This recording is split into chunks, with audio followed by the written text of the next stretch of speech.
بسم اللہ الرحمن الرحیم۔ اردو ریڈیو میں خوش آمدید۔ میرا نام ساریہ ہے۔ میری شادی ہو چکی ہے جو لو میرج تھی۔ میرے شوہر تو بہت اچھے ہیں لیکن میری ساس بہت عجیب ہے۔ میری شادی کے وقت میری ساس کے رشتہ داروں میں ایک خوبصورت سی لڑکی میرے پاس آئی اور مجھے بہت پرتپاک انداز میں گلے لگا کر میرے ساتھ کافی دیر تک بیٹھی دیکھتی رہی مجھے۔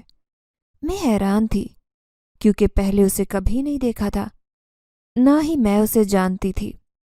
اس لڑکی سے پوچھا تو اس نے کہا کہ وہ وہی میری ساس کے سسرالی رشتہ داروں میں سے ہے۔ کافی دیر وہ میرے پاس بیٹھی رہی۔ چونکہ میری پسند کی شادی تھی تو شوہر کے حوالے سے میں نے دلہن ہوتے ہوئے بھی اچھا خاصا پروٹوکول دیا تھا اسے۔ اچانک میری ساس سٹیج پر آئیں اور بولیں کہ نکاح خواہ آنے والے ہیں، میں گھونگھٹ اوڑھ لوں، تھوڑی دیر بعد نکاح ہوگا۔ میری امی بھی مہمانوں میں مصروف تھی اور بہنیں اپنے بچوں کے ساتھ لگی ہوئی تھی۔ میں نے خود اپنی بھاری دوپٹے کا گھونگھٹ اوڑھ لیا، جس میں تھوڑی سی اس لڑکی نے بھی میری مدد کر دی۔ آپ سے ایک بات کہوں؟ وہ لڑکی اچانک نیچے ہو کر میرے کان میں سرگوشی کی طرح بولی۔ میں چونکی اور ہاں میں سر ہلا دیا۔ آپ شادی نہ کرو، آپ کی یہ شادی ٹوٹ جائے گی۔ وہ یوں بولی جیسے مجھے لگا کہ میرے سر پر کسی نے پہاڑ توڑ دیا ہوں۔ میں نے ایک دم سے اپنا گھونگھٹ الٹ دیا۔ کیا مطلب؟ کیا کہہ رہی ہو؟ میں نے اسے غصے سے دیکھ کر پوچھا۔ وہ میرے غصے سے تھوڑا گھبرائی لیکن پھر ہٹ درمی سے دوبارہ بولی، آپ کی شادی تو ہو جائے گی لیکن پھر ٹوٹ جائے گی، اس لیے آپ یہ شادی مت کریں۔ اس نے یوں کہا جیسے کوئی فلم چل رہی ہو۔ مجھے بہت غصہ آیا لیکن مہمانوں کی وجہ سے برداشت کرنا پڑا۔ کافی دیر تک میں اسے چپ چاپ دیکھتی رہی۔ تمہیں کیسے پتا کہ میری شادی ٹوٹ جائے گی؟ کچھ دیر بعد میں نے سخت سے لہجے میں اس سے پوچھا تو وہ پہلے ذرا ہنسی پھر بولی، کیونکہ آپ کی ساس یہ شادی زیادہ دیر نہیں چلنے دے گی اور نہ ہی بسنے دے گی۔ اس سے بہتر ہے کہ آپ شادی مت کریں۔ اس نے کہا تو مجھے شبہ ہوا کہ لڑکی کا دماغ یا تو خراب ہے یا پھر وہ پاگل ہے۔ نہ جانے کیا کچھ کہہ رہی تھی، مجھے سمجھ نہیں آ رہی تھی۔ اور یہ باتیں تمہیں کیسے پتائیں؟ بتاؤ۔ میں نے اس کا ہاتھ سختی سے دبا کر پوچھا تاکہ وہ مجھے ساری حقیقت بتائے۔ اس کی آدھی ادھوری باتیں مجھے بالکل سمجھ نہیں آ رہی تھی۔ تم نے دوپٹہ کیوں اٹھایا؟ اچانک مجھے ساس کی آواز سنائی دی۔ مجھے نکاح خواہ دور سے آتے دکھائی دیے، ساتھ ہی میری ساس، امی اور بہنیں بھی تھی۔ میری ساس نے مجھے یوں دیکھا تو جیسے نظروں سے ہی مار دیں گی، کیونکہ میں نے گھونگھٹ جو الٹ دیا تھا۔ میں نے کچھ پوچھا ہے، بتاؤ گی یا نہیں؟ میں نے چڑھ کر لڑکی سے اس کی جانب منہ کیا اور دیکھا تو وہ لڑکی وہاں سے غائب تھی۔ ابھی تو وہ یہاں موجود تھی لیکن پھر غائب ہو گئی۔ میں نے ارد گرد مہمانوں کے ہجوم پر نظریں ڈالی لیکن وہ مجھے دوبارہ کبھی دکھائی نہیں دی۔ میری ساس مجھے پہلے سے ہی گھور رہی تھی، اسی وجہ سے میں نے دوبارہ گھونگھٹ اوڑھ لیا۔ اس لڑکی کی باتیں میرے ذہن پر ہتھوڑے کی طرح برس رہی تھی، لیکن میں نے نکاح کر لیا۔ تھوڑی دیر بعد ہماری رخصتی بھی ہو گئی۔ میں سسرال آئی تو میری ساس کا رویہ پہلے سے بھی کافی روکھا پھیکا سا تھا۔ یوں ہی دن گزرتے گئے اور ساس کا لہجہ بدلتا چلا گیا۔ مجھے اس لڑکی کی باتیں سچ لگنے لگی۔ میں نے اس لڑکی کو ڈھونڈنے کی بھی کوشش کی تاکہ اس سے پوری سچائی جان سکوں جس سے میں لا علم تھی، لیکن کسی بھی رشتہ داروں میں مجھے وہ لڑکی نہیں ملی۔ میں نے ایک مرتبہ اپنے شوہر سے بھی پوچھا، انہوں نے مجھ سے اس لڑکی کا نام پوچھا، لیکن شادی کے دن میں اسے نام پوچھ ہی نہیں پائی تھی، جس پر میرے شوہر نے مجھے کہا کہ ڈھونڈنے کی کیا ضرورت ہے، جب ملنی ہوئی کسی شادی بیاہ کے موقع پر مل جائے گی۔ اس کے بعد 2 شادیاں بھی گزری لیکن وہ لڑکی نہیں آئی، جبکہ میں دن بدن خدشات میں گھری رہتی کہ سچ میں میری ساس میرا رشتہ نہ ختم کروا دے۔ اس کے بعد میرے دیور کی شادی کی انہوں نے تو اپنی سگی بھتیجی بیاہ کر لائی۔ اس سے ان کا رویہ کافی اچھا دکھائی دیتا، جبکہ میں شادی کے پہلے دن سے ہی ڈری ہوئی تھی۔ چھوٹی بہو جو ان کی بھتیجی تارا ہے، اس سے وہ اچھے طریقے سے بات کرتی ہیں، لیکن مجھے ہمیشہ باتیں سناتی رہتی ہیں۔ میرے شوہر بڑے ہیں اور میں بڑی بہو ہوں، اس ناطے ان کا فرض بنتا ہے کہ وہ گھر کے معاملات میں مجھ سے مشورہ لیں، لیکن وہ بجائے اس کے مجھے کمتر اور نہ جانے کیا کچھ سمجھتی اور اپنی بھتیجی سے محبت سے پیش آتی۔ اتنا سب تو ٹھیک تھا، لیکن میں نے بہت مرتبہ غور کیا کہ میری ساس نیند میں خود سے باتیں کرتی ہیں۔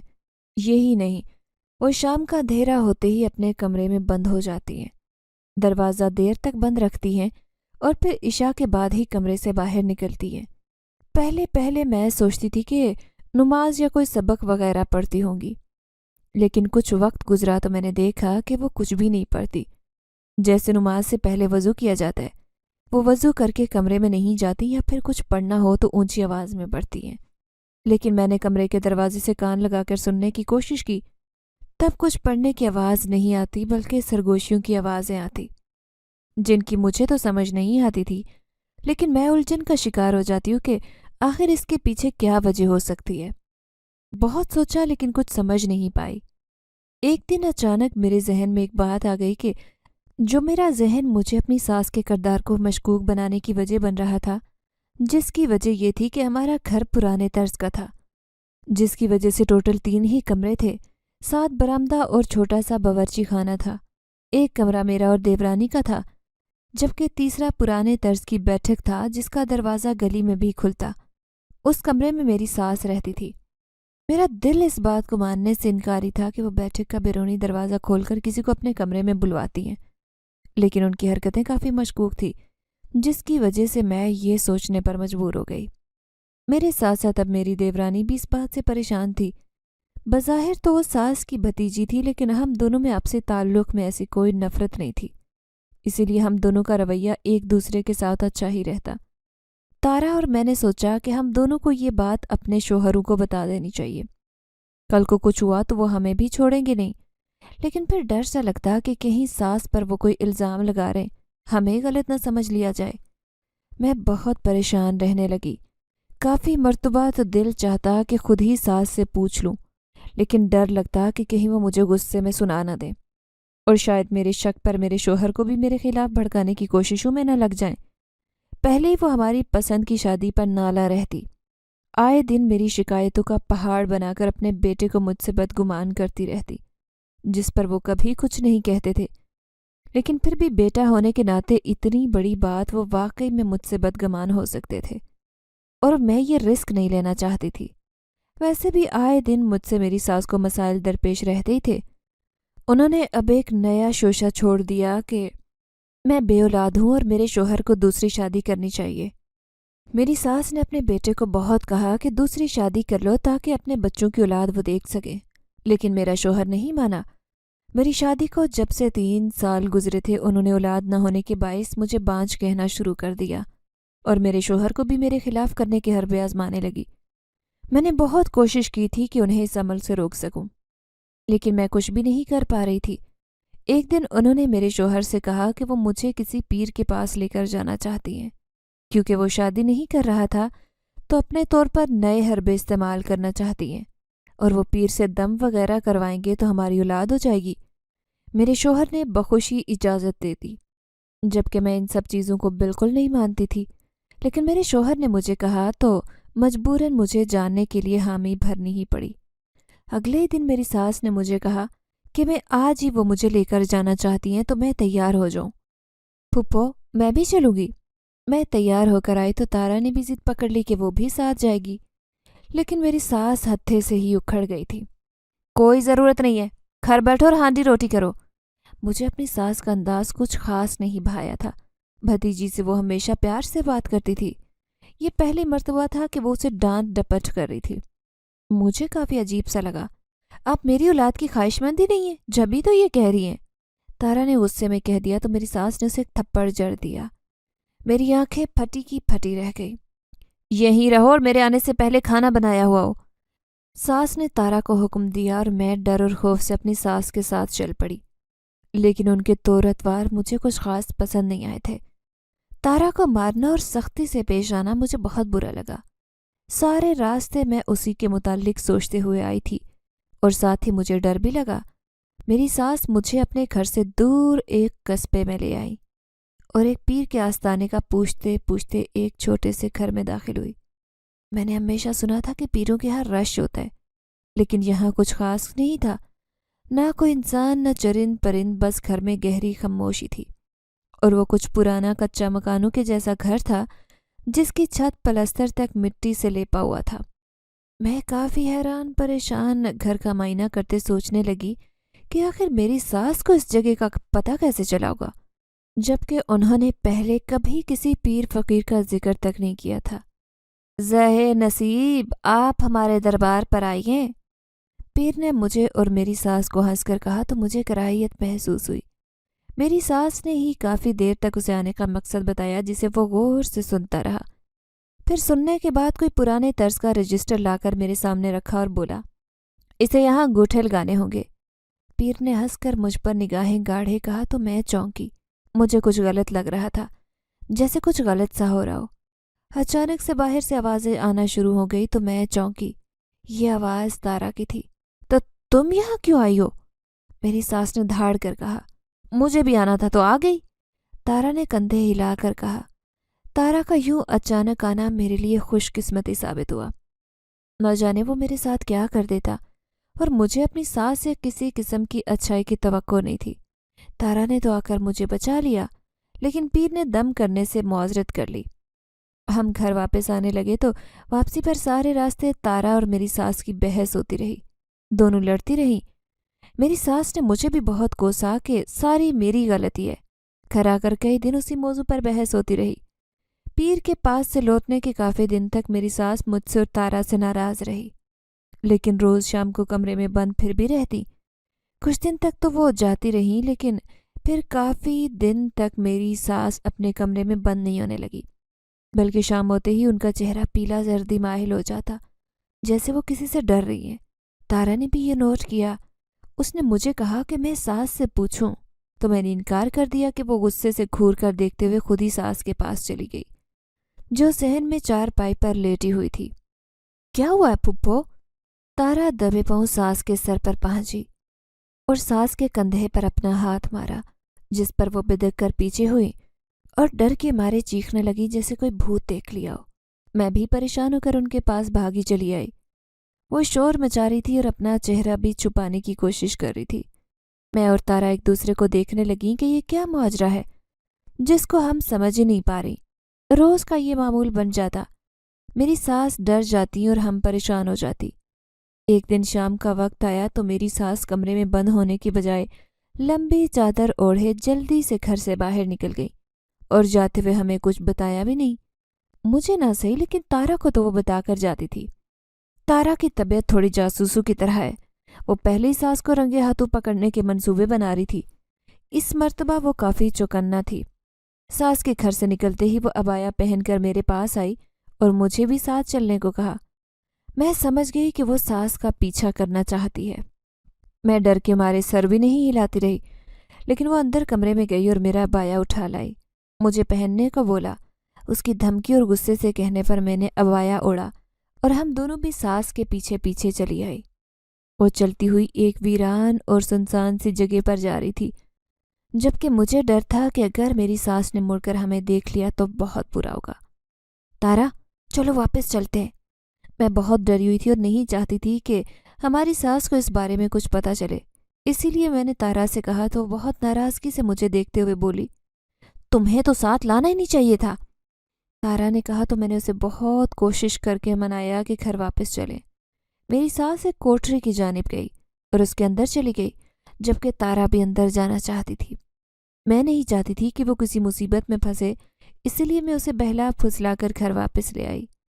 کئی دن یوں ہی گزر گئے۔ تارا ساس سے اجازت لے کر میکے گئی ہوئی تھی اور ساس کی طبیعت خراب تھی۔ وہ راتوں کو اٹھ کر باہر صحن میں ٹہلتی، جیسے کسی کا انتظار کر رہی ہوں۔ میں پہروں ان پر نظر رکھتی کہ اس چکر میں اپنی طبیعت نہ خراب کر دیں، کیونکہ تارا تو پورے 20 دن کے لیے گئی تھی اور گھر سنبھالنے کے ساتھ مجھے ان کی دیکھ بھال بھی کرنی پڑتی۔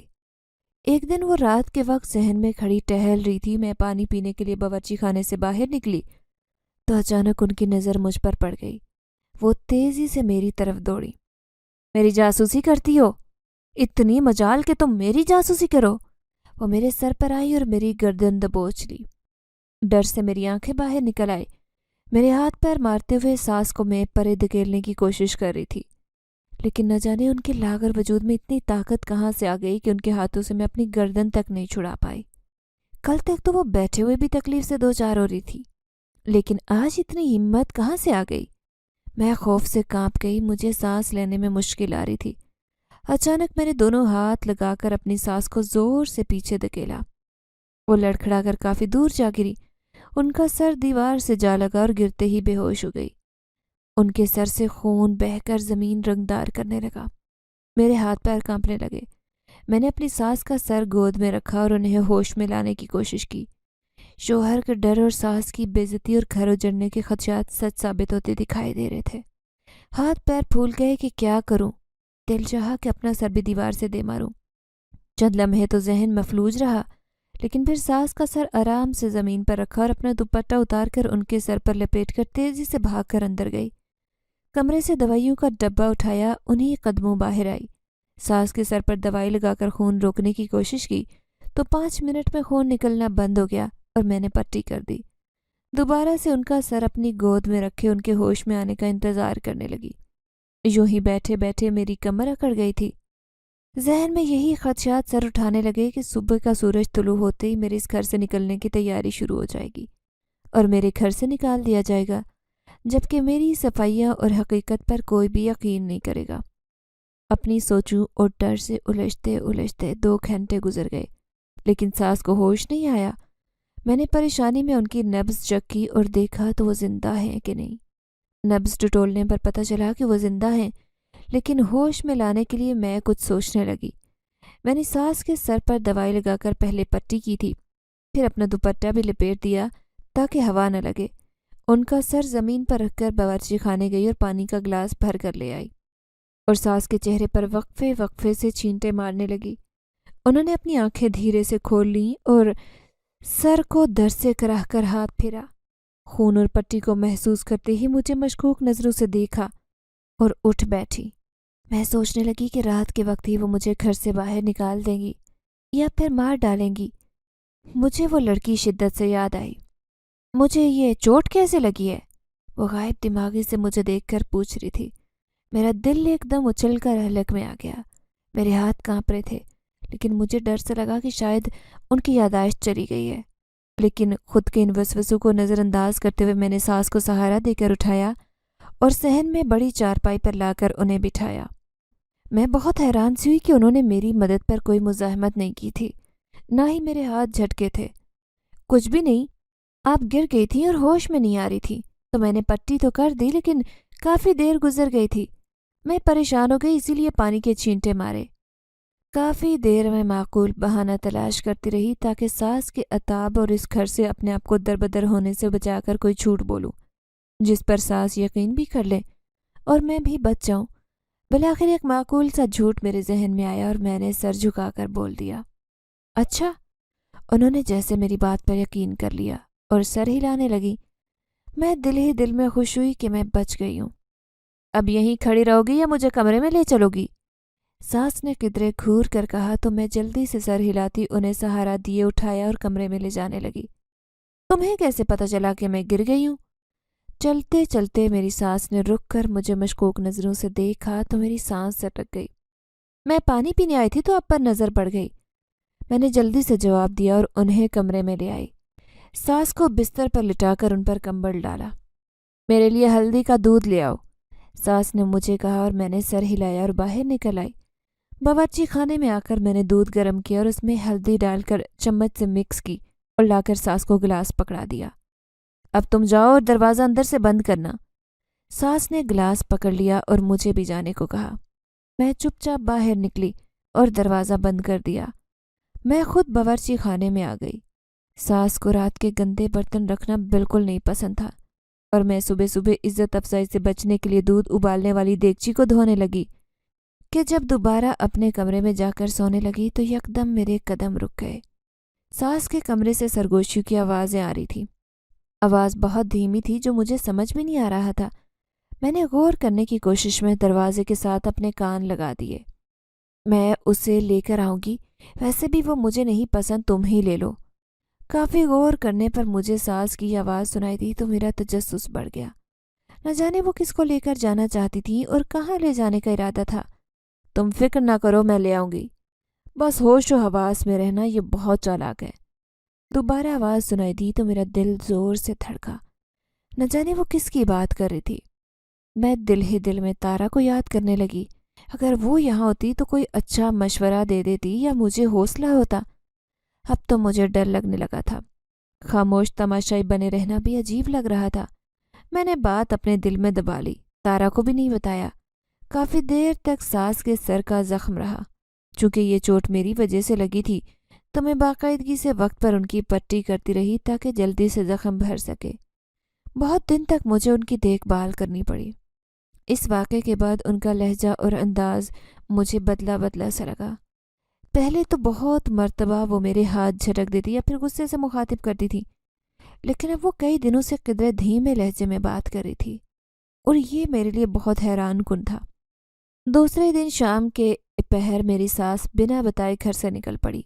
مجبوراً مجھے ان کی خبر گیری کے لیے پیچھا کرنا پڑا۔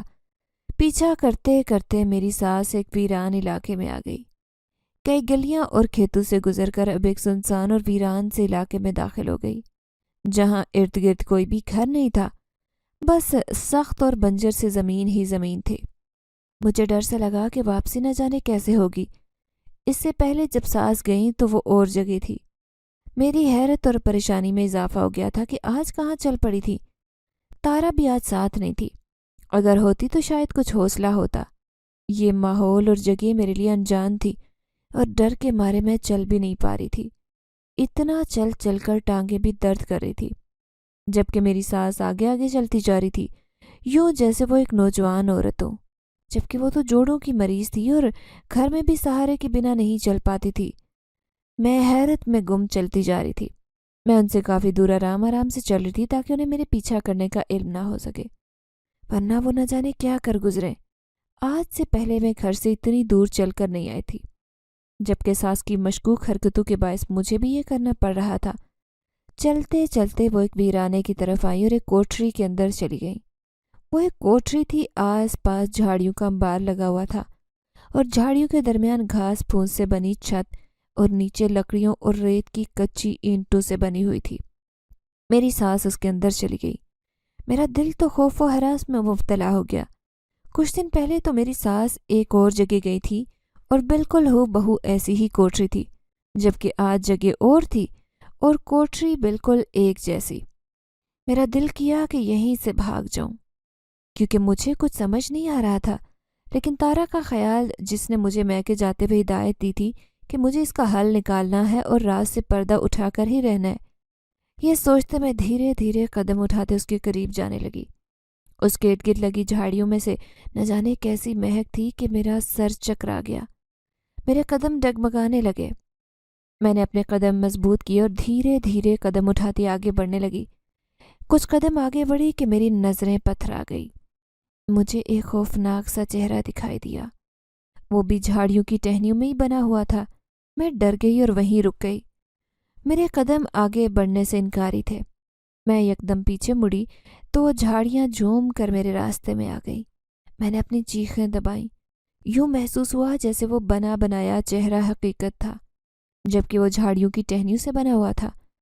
میں نے کپکپاتے ہاتھوں سے ان ٹہنیوں سے بنے چہرے کو توڑنے کے لیے ہاتھ آگے بڑھائے تو وہ جھول کر پیچھے ہو گیا۔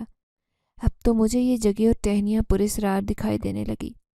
میں نے ہراساں ہوتے خوف کے باعث اپنے دکھتے سر کو دونوں ہاتھوں سے تھام لیا۔ اچانک وہ ٹہنی دوبارہ جھول کر میرے سامنے آ گئی۔ میں نے غصے سے اسے ہاتھ دے مارا اور میرا دل اچھل کر حلق میں آ گیا، کیونکہ ان ٹہنیوں میں بنے چہرے نے میرے ہاتھ کو جکڑ لیا۔ میں نے پیچھے کھینچنے کی کوشش کی تو میرا ہاتھ آزاد ہی نہیں ہو رہا تھا۔ کوئی ہے؟ میں نے بولنا چاہا تو مجھے لگا کہ میری آواز گلے میں بند گئی ہے۔ میں ڈر گئی تھی، کسی بھی طرح بس وہاں سے نکلنا چاہتی تھی اور اسی کوشش میں لگی ہوئی تھی۔ کافی زور زبردستی کے باعث میں نے اپنا ہاتھ آزاد تو کروا لیا، لیکن میں پیچھے ہوتے الٹی ہوئی۔ پیچھے ہو کر زمین پر جا گری تو وہ چہرہ جھول کر میرے چہرے سے آ لگا۔ میں نے چیخ مارنے کی کوشش کی تو میری پھر سے آواز نہیں نکلی۔ ان ٹہنیوں کو دونوں ہاتھوں سے میں نے پیچھے دھکیلا اور تیزی سے زمین سے اٹھ کھڑی ہوئی اور اندھا دھند باہر کی جانب بھاگی۔ وہ بھاگ رہی ہے، پکڑو! اچانک اس کوٹری سے وہی پیر نکلا جس کے پاس میری ساس مجھے لے کر گئی تھی۔ اسے دیکھ کر میں چونکی اور مزید ڈر کر پیچھے بھاگی، لیکن جھاڑیوں نے مجھے گھسیٹ کر اس کی کوٹری میں جا پٹکا۔ اندر آتے ہی میں نے دیکھا کہ میری ساس اندھے منہ زمین پر آنکھیں بند کیے پڑی ہیں، جبکہ وہ پیر مجھے خباثت سے دیکھ رہا تھا۔ کون ہو تم؟ اور میری ساس سے کیا تعلق ہے تمہارا؟ حالانکہ میں دل میں ڈر رہی تھی، لیکن ہمت کر کے پوچھا تو وہ ہنسنے لگا۔ بتا دیں گے، اتنی بے صبری کیوں ہے؟ وہ ہنسا تو مجھے غصہ آیا۔ میں بے بسی سے ساس کو دیکھنے لگی، وہ اندھے منہ پڑی تھی، نہ جانے اس نے ان کے ساتھ کیا کر ڈالا۔ تمہیں منع کیا تھا کہ شادی مت کرو، لیکن تم نے کر لی۔ میں نے تمہیں کتنا منع کیا، بہکایا، ڈرایا، لیکن تم باز نہیں آئی۔ تمہارے ہاتھوں تمہاری ساس کو دھکا دلوایا کہ اس کی موت کی ذمہ دار تم ٹھہرائی جاؤ گی۔ تمہارا شوہر تمہیں چھوڑ دے گا، لیکن یہ بھی بچ نکلی۔ تمہیں پھنسانے کی کوشش کی کہ تم اپنے سسرالی گھر سے نکال دی جاؤ، تب بھی تم بچ گئی۔ وہ پیر غصے سے دھاڑا تو میں ڈر گئی۔ پہلے ہی وہ خوفناک چہرہ میری نظروں کے سامنے چل رہا تھا، اس پر پیر کی باتیں حیرت میں ڈال رہی تھی۔ میری ساس آنکھیں بند کیے پڑی تھی، نہ جانے پیر نے اس پر کیا کر ڈالا تھا۔ مجھے اتنا پھنسانے کی کوشش کیوں کر رہے ہو؟ میں نے کیا کیا ہے؟ میں نے غصے سے دیکھتے ہوئے کہا اور اپنی ساس کی جانب بڑھی۔ پیر نے پیچھے سے چھڑی پھینکی، وہ دیکھتے ہی دیکھتے خوفناک جھاڑیوں والے چہرے میں بدل گئی۔ اسے دیکھ کر میں چلائی، ابھی تھوڑی دیر پہلے ہی تو اس سے بچ کر آئی تھی۔ تم نے کچھ نہیں کیا، بلکہ تمہاری قسمت میں میرا ساتھ لکھا تھا۔ تمہاری شادی اس سے ہو گئی۔ تم میرے زندہ اور جوان رہنے کی چابی تھی، لیکن تمہاری شادی ہو گئی جسے میں نے روکنے کی کوشش کی۔ اس کی باتیں میری سمجھ میں نہیں آ رہی تھی۔ میں حیران پریشان سے سوچنے لگی کہ میری ساس پیر سے ملنے کیوں آتی تھی۔ میرا شک یقین میں بدل جاتا کہ ساس سرگوشیوں میں اسی سے باتیں کرتی، لیکن جیسی اس کی باتیں تھی میں پریشان ہو گئی۔ کیسی چابی اور کیسی شادی کا کہہ رہے ہو؟ میں نہیں جانتی، نہ کبھی تمہیں دیکھا ہے، میں نے ناسمجھی سے کہا۔ اس کے علاوہ میرے پاس اور کوئی چارہ بھی نہیں تھا، اور نہ ہی مجھے ڈھکی چھپی باتوں کی سمجھ لگ رہی تھی۔ دیکھ بھی کیسے سکتی ہو، میں جن زادہ ہوں، انسان نہیں۔ اس کے کہنے کی دیر تھی کہ وہ ایک دم سے پیر کے روپ سے بدل کر جن زادے کے روپ میں آ گیا، جو ہو بہو جھاڑیوں سے بنا چہرہ تھا۔ میں نے منہ پر ہاتھ رکھ کر چیخیں روکی اور دل دہل گیا۔ جن زادو اور بھوتو کا تو مجھے کبھی یقین نہیں تھا، نہ میں یقین کرتی تھی۔ آج یوں نظروں کے سامنے دیکھ کر میری جان نکل رہی تھی۔ وہ ایک بوڑھا خوفناک شکل کا جن زادہ تھا، جس کے کچھ دانت باہر کو نکلے ہوئے تھے اور آنکھیں اندر دھسی تھی، جو یقیناً اس کے بڑھاپے کی وجہ تھی۔ دھیرے دھیرے وہ میرے قریب آنے لگا تو میں چلائی، دور رہو مجھ سے۔ میری ساس کو اپنے قبضے میں کیسے کر لیا اور کیسے ہم تک پہنچے؟ میں نے چلا کر پوچھا اور دل ہی دل میں سوچا کہ کاش تارا میرے ساتھ ہوتی۔ کرنا پڑا کیونکہ تم اس بڑھیا کے بیٹے سے شادی کر چکی تھی۔ تمہیں ستانے کے لیے مجھے اس کے وجود کو اپنے بس میں کرنا تھا۔ اس سب میں سارے کا سارا تمہارا قصور ہے۔ وہ ہنسنے لگا جیسے میرا مذاق اڑا رہا تھا۔ اس نے میری ساس کو بری نظر سے گھور کر کہا، جیسے سارا کچھ انہوں نے کیا ہو۔ مجھے تو یقین نہیں آ رہا تھا کہ میری ساس مجھ سے اتنی نفرت کر سکتی ہے کہ بیٹے کی محبت اور بیوی ہونے کے باوجود جن زادے کے حوالے کرنے کے لیے یہاں تک لے آئی۔ میں سمجھ چکی تھی کہ انہوں نے تارا کو اسی لیے میکے بھیجا ہے کہ وہ میرے ساتھ یہاں نہ آ سکے اور نہ ہی یہ اپنی نظروں سے دیکھ پائے، کیونکہ وہ جانتی تھی کہ ہم ان کا پیچھا کر رہے ہیں۔ اسی لیے مجھے انہوں نے اپنے پیچھے لایا تاکہ مجھے جن زادے کے حوالے کریں۔ ساری حقیقت کھلتے ہی میرا سر چکرا گیا۔ کوئی اتنی بھی نفرت کر سکتا ہے کہ کسی کو دوسری مخلوق کے حوالے کر دے؟ کیسا قصور؟ کیسا ستانا؟ کیا کہہ رہے ہو تم؟ تم جیسے عامل لوگوں پر مجھے بالکل یقین نہیں ہے۔ کون سا جادو کرتے ہو؟ میں نہیں مانتی کسی جن زادے کو، میں نے بے یقینی سے کہا اور زمین پر گر گئی۔ مزید سچائی سننے کی ہمت نہیں رہی۔ جن زادو کا اصول ہے کہ جب کوئی جن زادہ بوڑھا ہوتا ہے تو نئے سرے سے جوانی کے لیے اسے ایک مخصوص خوبصورت انسانی لڑکی سے سیاہ 14ویں کی چاندنی رات میں بیاہ رچانا پڑتا ہے۔ یہ رات کئی سالوں بعد آتی ہے، کبھی کبھار تو 10 یا پھر 5 سال بعد، خوش قسمتی سے اگر ہو جائے تو 2-3 سال بعد بھی آ جاتی ہے۔ اس رات کا انتظار کرتے کافی عرصہ گزر جاتا ہے۔ بیاہ رچا کر اس کے بعد وہ اس لڑکی کو اپنے لوگوں میں لے جاتا ہے۔ وہاں لڑکی کو اپنے شوہر کے لیے کئی مشکلات کا سامنا کرنا پڑتا ہے، تب جا کر جن زادہ دوبارہ جوان اور خوبصورت ہوتا ہے۔ 14ویں کے چاند سے پہلے تم مجھے مل گئی۔ تمہیں ڈھونڈتے ہوئے 3 سال لگے۔ جب مل گئی تو پتہ چلا کہ تمہاری شادی طے پا چکی ہے۔ میں نے بہت کوشش کی تمہاری شادی روکوں، لیکن نہیں رک پائی۔ پھر میں نے بھیس بدلا اور لڑکی کے روپ میں تمہارے سامنے گیا۔ تمہیں ڈرایا لیکن تم نہیں مانی۔ ہمارے اصولوں میں ایک اصول ہے کہ 14ویں کے چاند کے دن کسی پر ظلم و زیادتی نہیں کرتے۔ اسی رات اگر تم شادی سے انکار کر دیتی تو میں تمہیں بے ہوش کر کے اپنے یہاں لے جاتا، لیکن تم نے انکار نہیں کیا اور میں زبردستی نہ کر پایا۔ ساری بات سن کر میرا دل کیا کہ اس جنزادے کو زمین میں دفن کر دوں یا پھر آگ لگا کر جلا ڈالوں، لیکن اس پل میں خود کو بے بس محسوس کر رہی تھی۔ وہ لڑکی جو میرے پاس آئی تھی، اس نے مجھ سے اتنے سال تک مجھے خوفزدہ کیے رکھا، اذیت میں مبتلا کیا تھا۔ اس کی حقیقت آج کھلی کہ وہ در حقیقت میرے سسرال کی کوئی لڑکی نہیں تھی۔ یہ جان کر مجھ میں ہمت نہ رہی۔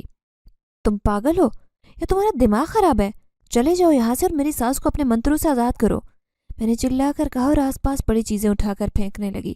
مجھے سمجھ آ گیا تھا کہ میری ساس کو اولاد کے بہانے اس پیر کے پاس لے جانا۔ اگر تارا نہ آتی تو اس دن وہ مجھے اس پیر کے حوالے کرتی۔ آگے نہیں سنو گی؟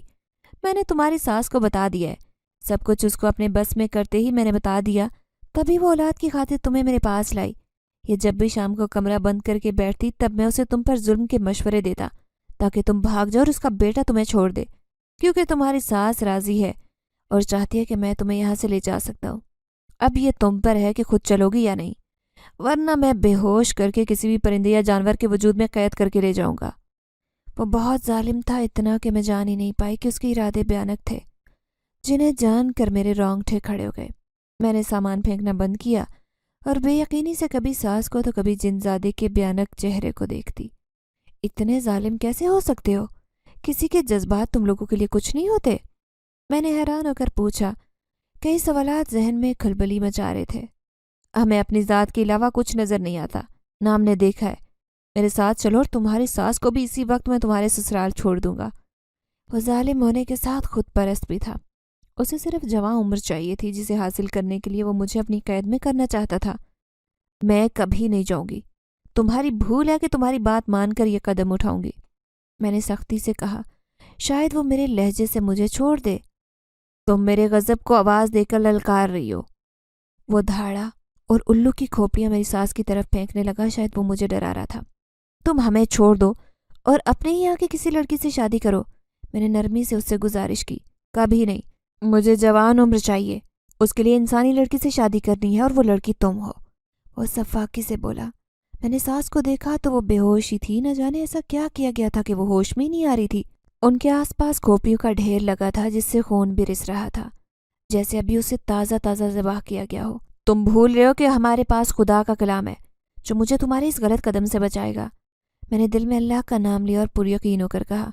تم اس سے پہلے کہ ایسا کچھ کرو میں تمہاری زبان کاٹوں گا، وہ غصے سے چلایا۔ خدا کے لیے جاؤ، ہمارا پیچھا چھوڑ دو، اتنا جی کر کیا کرو گے؟ ایک دن تو مرنا ہی ہے۔ میں ہمت نہیں ہار رہی تھی جبکہ اس نے غصے سے مجھ پر کھوپڑیاں پھینکنا شروع کر دی، جنہیں دیکھ کر مجھے کراہیت محسوس ہو رہی تھی۔ ہمارے ہاں جو جوان ہو جائے اسے مرنا نہیں آتا، تم بس اپنی ہاں میں جواب دو۔ وہ ہٹ درمی پر قائم تھا اور میں اس یقین پر کہ شاید یہاں سے بچ نکلوں، جبکہ الو کی کھوپڑیوں سے نکلتا خون دیکھ کر ہی میری جان نکل رہی تھی۔ تو میری طرف سے انکار ہے، جو کرنا ہے کر لو، میں نے تنگ آ کر کہا اور زمین سے اٹھ کر ارد گرد دیکھنے لگی۔ اندر آتے ہی اس کھوپڑی کا دروازہ ختم ہو چکا تھا۔ ایک بالکل بند گھر بن گیا تھا جس میں چاروں جانب اندھیرا تھا، بس کچھ روشنی کے لیے آگ جلائی تھی جس سے تھوڑا بہت دکھائی دے رہا تھا۔ میں باہر نکلنے کا راستہ تلاش کرنے لگی۔ ٹھیک ہے، پہلے تم یہاں قید رہو اور تمہاری ساس کو بھی میں مار کر جاؤں گا۔ اگر میری قید سے بچ بھی گئی پھر بھی تمہارا شوہر اپنی ماں کے قتل کی وجہ سے تمہیں دوبارہ گھر میں داخل نہیں ہونے دے گا، اس نے کہا۔ اور میری ساس کی جانب کیا، میں سمجھ گئی کہ وہ انہیں نقصان پہنچانے والا ہے، کیونکہ اس کے ہاتھ میں ایک ڈھول تھا جس میں کھولتا ہوا خون تھا جو وہ میری ساس پر پھینکنے والا تھا۔ مجھے جلدی سے کچھ سوچنا تھا تاکہ میں ساس کو بچا سکوں۔ تیزی سے اپنا دماغ لگانے لگی۔ میں خود کو ہی مار دوں گی تاکہ تم مجھے بدنام کرنے سے تو کیا اپنی زندگی اور خواب کبھی نہ پا سکو۔ اس سے بہتر حل میرے پاس کوئی نہیں، تم سے بھی نجات مل جائے گی اور بدنامی سے بھی بچ جاؤں گی۔ ایک دم میرے ذہن میں خیال آیا اور جلدی سے وہیں پڑے دوسرے ڈھول کے پاس جا کر کھڑی ہو گئی تاکہ وہ سمجھے کہ میں کھولتے ہوئے خون کا ڈھول خود پر انڈھیلنے والی ہوں۔ خبردار، خبردار جو اسے ہاتھ بھی لگایا تو، وہ وہیں سے چلایا تو میری ہمت بڑھ گئی۔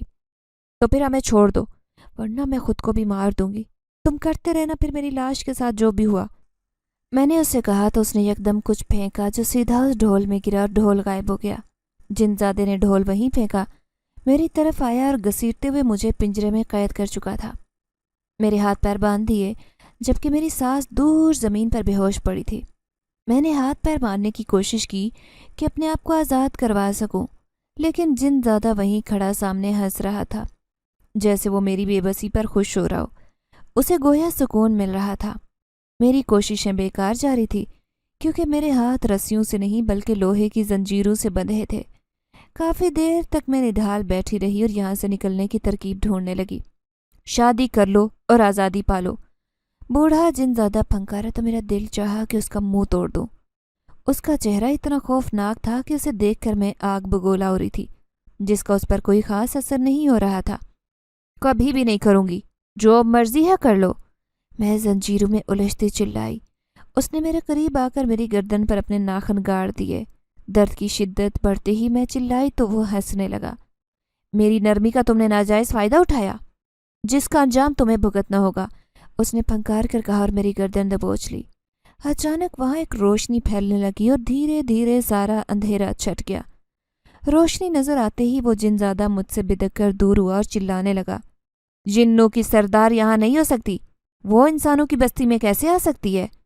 وہ خوف سے کانپ رہا تھا اور میں دیکھ کر حیران ہونے لگی۔ ابھی تو وہ مجھے ڈرا رہا تھا، مار رہا تھا، لیکن اچانک کیا ہوا ہے کہ وہ اتنا خوف زدہ؟ میں آ گئی ہوں کیونکہ تم انسانی بستی میں گھوم رہے ہو۔ میرے شوہر ہوتے ہوئے تم کسی انسانی لڑکی سے کیسے شادی کر سکتے ہو؟ اس روشنی میں اچانک ایک خوبصورت سی بڑھیا عورت نمایاں ہوئی جس کا رنگ سفید تھا۔ وہ دکھنے میں کافی خوبصورت خوش شکل سے تھی۔ لیکن آپ کو کیسے پتہ چلا؟ جن زیادہ حیران تھا، اسی لیے بے یقینی سے بیوی کو دیکھنے لگا، جبکہ میں حیران پریشان سی بندھے ہاتھوں پیروں کے ساتھ پتھراس ہی گئی تھی۔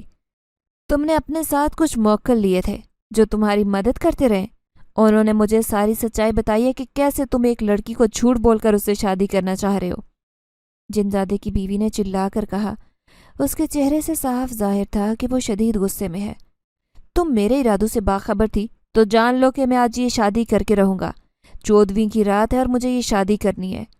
کچھ پل پہلے جو ڈر رہا تھا بے خوفی سے بولا، جس پر اس کی بیوی ہنسنے لگی۔ تمہاری بھول ہے، تم یہ شادی کرتے ہی فنا کر دیے جاؤ گے۔ تم سے 10 گنا طاقتیں مجھے حاصل ہے۔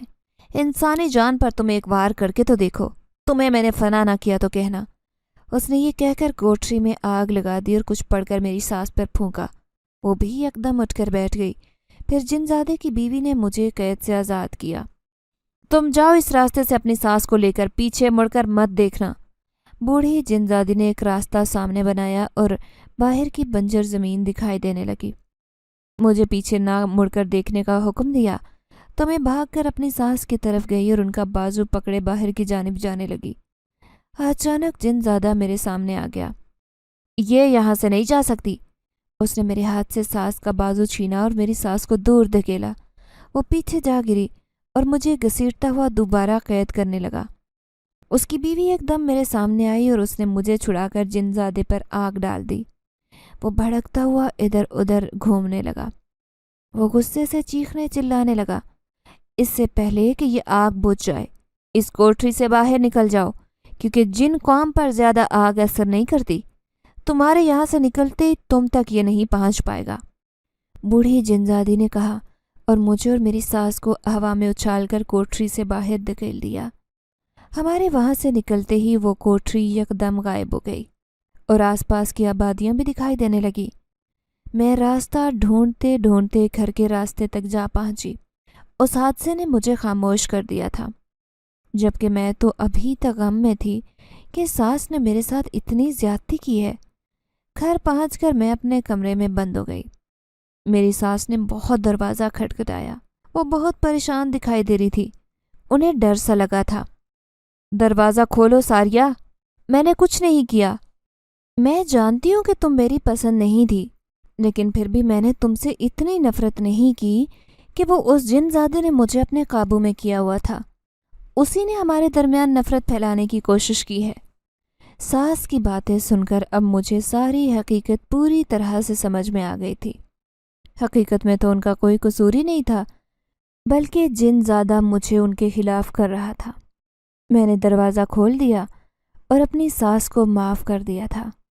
تارا کے گھر آتے ہی اسے میں نے کچھ بھی نہیں بتایا۔